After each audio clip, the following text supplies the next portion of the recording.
protests near the United States Embassy here in New Delhi as well over the killing of the top General Soleimani. The demonstrators gathered in the national capital carrying the posters of Soleimani and Iranian Supreme Leader Ayatollah Ali Khamenei. The protesters also raised slogans of "Down with America" and Israel. The Muslim community in India's northern Ladakh territory has come out on the roads as well, protesting the killing of Soleimani. The protesters carried banners bearing the photographs of him and his deputy chairman of Iraq's Popular Mobilization Force, Abu Mehdi Ali Muhandis, who was also killed along with Soleimani.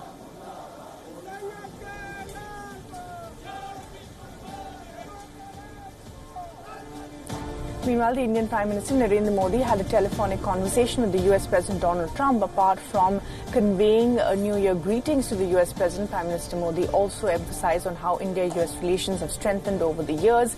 The Indian government has issued an official statement. Prime Minister Modi stated that India-US relations are built on trust, mutual respect and understanding. The Indian Prime Minister also highlighted the significant progress made in nourishing bilateral ties between the two countries and expressed his wish to continue this work in the future as well.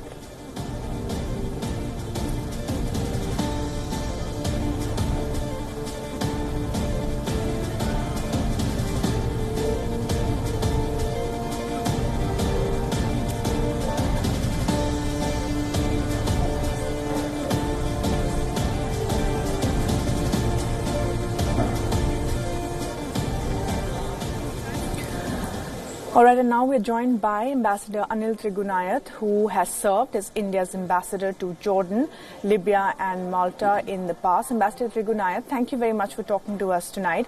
Now, you know, Iran has, of course, vowed revenge, as you just heard in our report.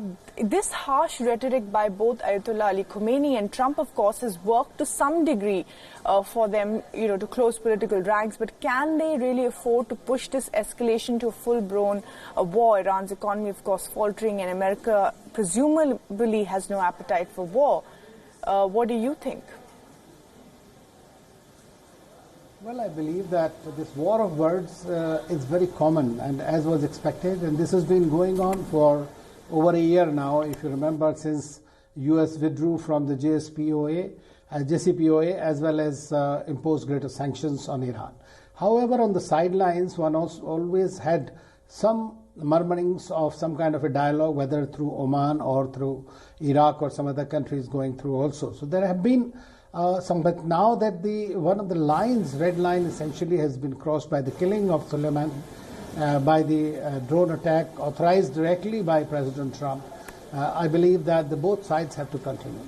One does not understand essentially the main reason as to why the Americans did carry out this attack, because this is probably the Americans, so they work together for fighting against the ISIS, and they have been working it together. So there was really no reason that by doing so they have upped the ante.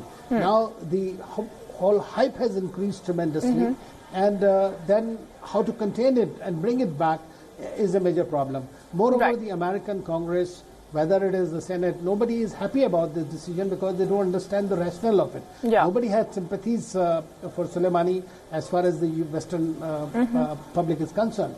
On the other hand, none of their partners, whether NATO allies or whether it is the British or the Americans, nobody was taken into confidence. It was only after the act that Pompeo called some of these leaders and spoke to his counterparts. Absolutely. And of course, I do briefly want to touch upon India's options here as well, Ambassador Trigunayath. A tricky balancing act for us, given the fact that the Americans are close allies, and of course Iranians have traditionally been culturally and otherwise close to us. What do you think would be the Prime Minister's messaging at this point? Well, the Prime Minister this morning had spoken to President Trump and essentially wished him all the best, and I'm quite sure, although it is not reflected in the statement, he would have probably reiterated what was earlier told to Pompeo by Foreign Minister Jaishankar, that it is in our interests are very closely interlinked with the situation in the region. Because, see, India stands a lot to lose if there is a war, and it is going to have a tremendous impact on us. Not only economically, for a change you can forget about some of the energy security aspects or the economic aspects of the remittances that come usually from there. But what do you do with your 10 million people there? How do you secure there? Because see, once a war happens in the region for whatever reason, that is going to engulf everyone. Right. And for India, the biggest concern is its personnel, its people. And our people are the most important, and that will be the biggest challenge for any Indian government.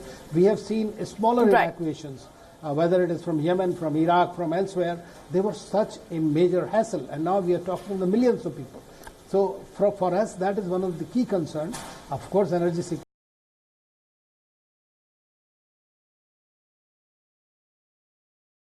security is in India's great interest. And that is precisely the reason that Foreign Minister spoke to Jawad Zarif, as well as with his Omani counterpart and Pompeo. And I believe that we are going to see some kind of a door, because it is likely that Zarif might be visiting India also soon.